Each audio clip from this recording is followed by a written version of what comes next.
All right. This is You Can't Make This Shit Up. I'm your host, David Washington from the Jay and Washington Network. With the Equal Rights Amendment on the brink of inclusion, Biden faces a choice: either bold action or cautious inaction.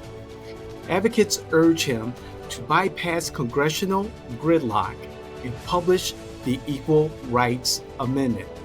Should President Biden risk legal challenges to enshrine gender equality or play it safe as the clock winds down on his presidency?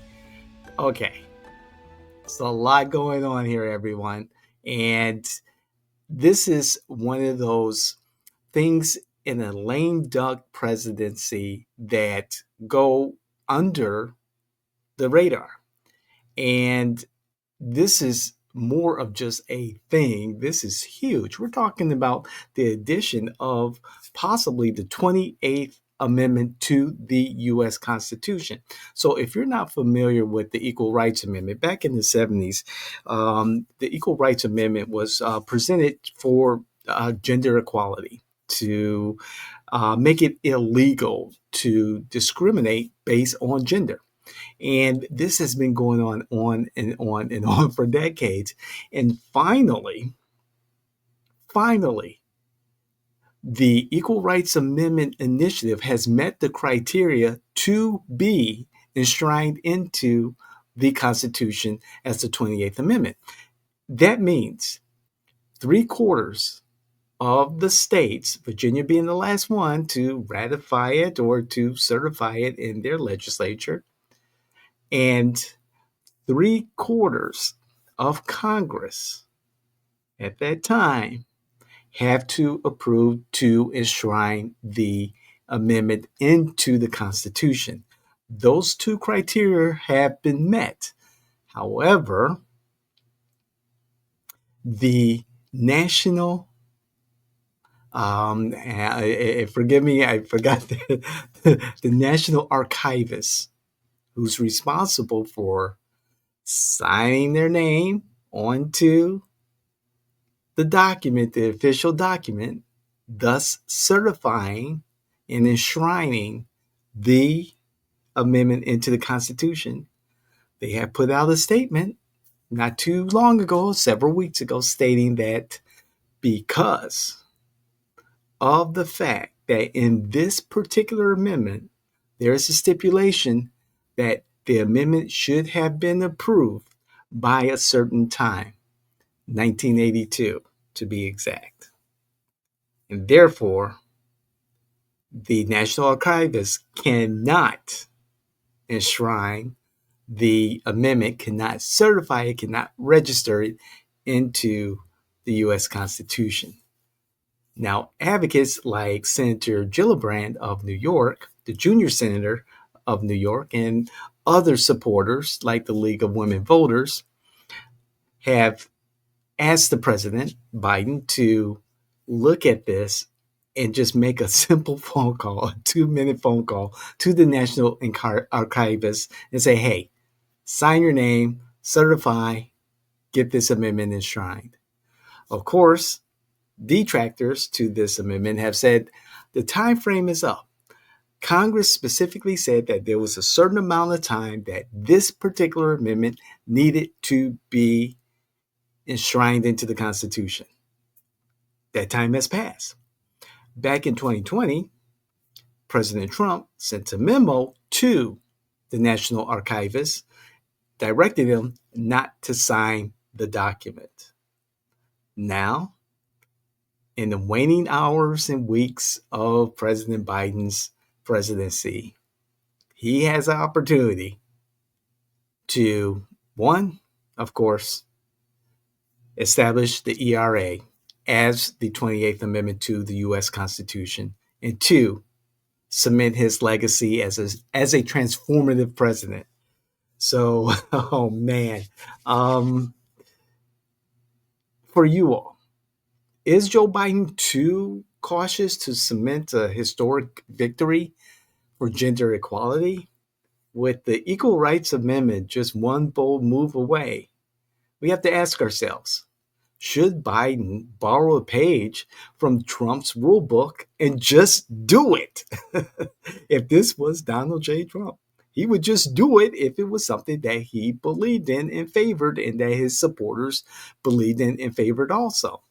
So this is, I mentioned this during my last interview earlier this week, just before, or was it last week? It was my interview on Live Now from Fox with Stephanie Quinn Yu, that we were discussing the release of Representative Matt Gaetz's Ethics Committee report. And in closing, Stephanie asked me, "Okay, so what's on your radar, David?" And I said, "You know something? There's this quiet conversation going on about the Equal Rights Amendment, perhaps having the opportunity to be signed by the National Archivist and enshrined into the Constitution of the United States." And I just kind of dropped that there. I've been following this story. President Biden is well aware. Dr. Biden, the First Lady, she's well aware. And it sounds like they've had conversations. At the time, I was listening to an interview with the New York Times, the Daily podcast. They were having an interview with her, the Daily, and Senator Gillibrand said that she had only 30 seconds to really broach this issue to President and First Lady Biden, and they're aware. However, there has been no sit down with the president to determine whether or not he's going to follow through, make that call, and say, "Hey, let's sign the paperwork. Let's get this done." So the ERA isn't just a legal amendment, it's a moral imperative for gender equality that depends on action, not hesitation. So let's see what President Biden does. I'm not hearing a lot of chatter. Maybe it's because I've been working. I don't know. There's a lot going on, and man, there's some great stuff coming in 2025. But the typical, women's rights advocates, I'm just not hearing a lot.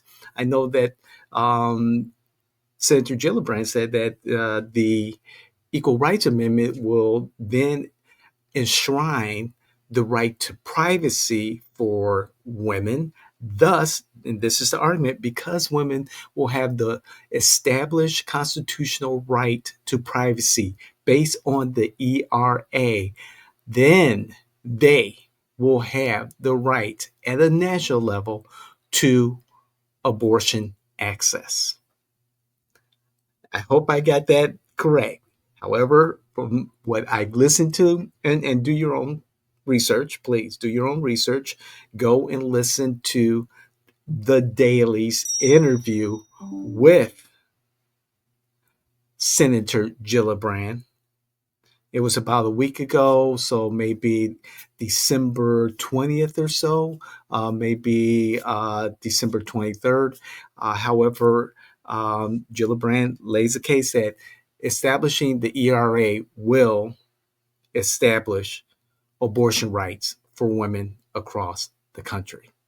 So I'm going to drop that right there. Let's see how this goes. We have until January 20th at noon when the president-elect, Donald J. Trump, will be sworn in as president. Biden has done some serious stuff in the waning hours and weeks of his administration. So don't be surprised that we will see and hear that he has directed the National Archivist to sign the ERA, Equal Rights Amendment, thus certifying it and enshrining it into the U.S. Constitution. Here we go. Sorry, Governor Ron DeSantis, your proposed amendment is going to have to wait. Establishing government officials, elected not being able to financially benefit from the markets. I think that's what his amendment was going to be. But that may have to be number 29. So we'll see. However, for you, our viewers and listeners, thank you so much for being here and listening to say. We encourage you to comment. Let's have that conversation. You are our community, and we want to grow our community. So please like, share, hit the notification button.